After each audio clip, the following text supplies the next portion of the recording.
Now, the options are very limited in Illinois. There is homeschooling. It's tough on parents, but it is an option. It's getting easier to do because of the internet and online curricula. It is difficult, but it is possible. The other thing that provides an option is the individual tax credit. Unfortunately, it's not very big. It's only a maximum of $500. You can't buy much education for $500. The problem is, if you don't have an income or much of an income, you don't have an income to credit this against, so what are you going to do?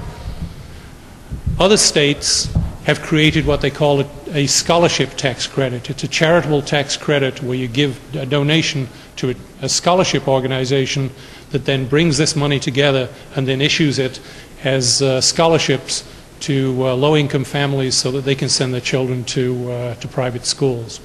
So it's a way of getting kids out of these schools. You make the donation, you do what you can. You can't save everybody, but at least you try to save as many as you can. And I think that's one area where the state legislature could do what Arizona has done, what Pennsylvania has done, what Florida has done, and put in a scholarship tax credit to try to rescue as many children as we can from these failing schools. The question, though, is how do we reform the schools so that we don't need these rescue operations? Going back to Richard Riley's boss, former President Bill Clinton, in the same year, in 1999, in his State of the Union address, he said, "We must change the way we invest money in education to support what works and to stop supporting what doesn't work." I couldn't agree more. It's exactly what we should do. Unfortunately, there's a habit in education that if something doesn't work, it generally means the people take the attitude, it means that we really haven't tried hard enough, we haven't spent enough money. But there's enough evidence to start showing that there are many things that really are not very productive. Let's look at what's happened overall from 1970 to 2003. Nationally, in real dollars, total spending per pupil has doubled. That's in real dollars, from about $5,000 per pupil to about $10,000. The student-teacher ratio, which is related to class size, is reduced from about 23 students per teacher to about 16. And the percentage of public school teachers with master's degrees has increased from about 28% to 56%, so that's doubled. But if you look at the reading scores for the last 30 years, for 9-year-olds, 11-year-olds, and 17-year-olds, they're like a flat line.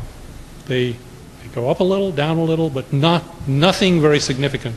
So for all the resources that have been placed, the smaller class sizes, more highly qualified teachers, the results have not really changed.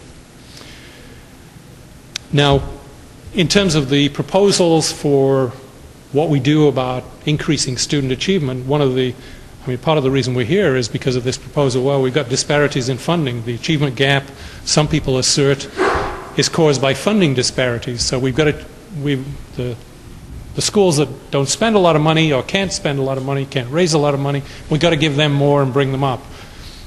Well, there's little or no evidence to support the idea that giving schools more money would in itself cause student achievement to go up. And if you look at what's happened in Kansas City under the court order, they vastly increased spending in the school district, and they ended up not meeting any of the state requirements. The whole district was put on probation because they couldn't meet any of the state standards. We're currently looking at what's happening in New Jersey, where the Abbott school districts, again under court order, have increased their student spending levels to about $16,000, $18,000 per student. There's no evidence that's coming out of New Jersey that indicates that those school districts are getting better student achievement. And if you look at one of the great things we've got here in Illinois, the Illinois Interactive Report Card that Harvey Smith and his group at NIU put together, if you go in there and pick any Chicago school and then display one of the scatter diagrams, it will show you all the schools in Illinois, and it will show you all the schools in this Chicago Public Schools highlighted. And if you chart student achievement against percent low-income students, you will see there's very little relationship in the Chicago Public Schools between student achievement and the percentage of low-income students. I mean, in general, if you've got a whole lot of low-income students, it is more difficult to get the scores up. But there are many schools with very high percentages of low-income students that get very high test scores. So you look at them and say, well, what are these people doing? What are the people in the school doing? Why don't we copy that? And why don't we tell the people who can't get the student achievement to look at what those schools are doing? Now, all these schools are nominally funded at the same level. So if we get this disparity within one district, how can we be sure if we give funds to one district that's got low funding and low achievement that they're going to get higher achievement? I mean, they may be like one of these Chicago schools that has that continues to deliver a low level of performance. So that particular route does not seem very promising.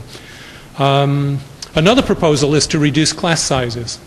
Well, as I indicated earlier, we've sort of been there, done that between 1970 and 2003. We've reduced class sizes significantly, and we've not seen much of a result. The compelling evidence to me is an intervention program in Wisconsin that's continuing with the SAGE program. It's not just class size reduction. They try to say that all the benefits are due to class size reduction, but there's a whole lot of other interventions that they're doing. But what is very interesting that comes out of this program is that there is a slight increase in student achievement with the smaller classes. But when they examine it in detail, what they find is that the teachers who are good at teaching large classes are good at teaching small classes, but there's not a whole lot of difference, maybe a little difference. But the problem is the teachers who are not very good at teaching large classes are just as bad teaching small classes. They really don't change the teaching style or anything. But what came out of the study that's very significant is that the teaching style makes a very big difference to the student achievement levels. If you have a teacher that takes the approach, what is called the direct instruction method, where the teacher is looked upon as someone who's knowledgeable, who provides the knowledge and conveys that knowledge to students and directs the class, those classes get high levels of student achievement. If you have a teacher who, in the jargon, is the guide on the side, who has cooperative learning, discovery learning, lets the students discover how to read, how to write, and so on, those classes have lower levels of achievement. So the teaching style makes a huge difference. And if we need to look at anything and change anything, it's to focus on improving the teaching style instead of lowering class size. Highly qualified teachers.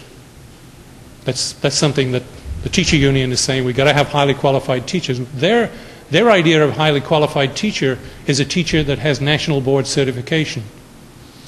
National board certification it's not an easy thing to get, but when you got it, you get paid more, and you're looked up to.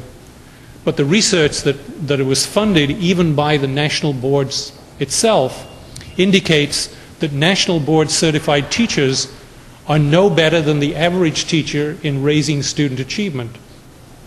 So basically we're paying a bonus to an average teacher.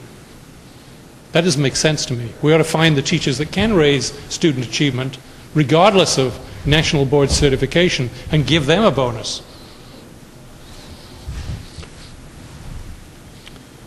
Finally, there's the old favorite, teachers are underpaid. We've got to pay teachers more money. Well, as it happens, last week Jay Green and Marcus Winters issued a report from the Manhattan Institute on teacher pay, and they said, well,